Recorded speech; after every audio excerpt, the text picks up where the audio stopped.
One time naka-live ako at may nagsabi, puro katulong naman daw ang aking mga followers. Ano naman kung katulong sila? May naging ambag ka ba para maging OFW yung mga yan? Wala. At baka lang nakakalimutan mo, yung mga katulong or kasambahay na sinasabi mo, mas mayaman pa yan sa amin. Biruin mo, dito sa Middle East, yung mga kasambahay na yan, nasa loob lang ng bahay. Hindi yan gumagastos ng mga gamit sa mga tubig, sa mga pambayad ng mga shampoo nila, kasi kadalasan libre lang sila, pati pagkain. Kaya never mong mamaliitin yung mga kasambahay na yan. Kasi sila talaga ang tunay na sumasalamin bilang OFW. Yes! Napaka-fragile ng mga OFW na nagtatrabaho sa loob ng bahay.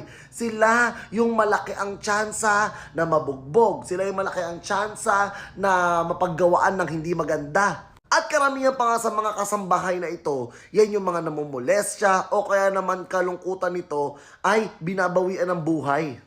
Kaya wala akong pakialam kung kasambahay lang yung mga followers ko.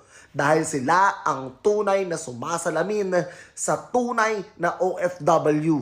Di bali na magkaroon ng napakarami at milyong-milyong mga followers mula sa mga kasambahay nating OFW. Kaysa naman magkaroon ng mga followers na nangmamata at nangmamaliit sa marangal na trabaho ng pagiging kasambahay. Love you.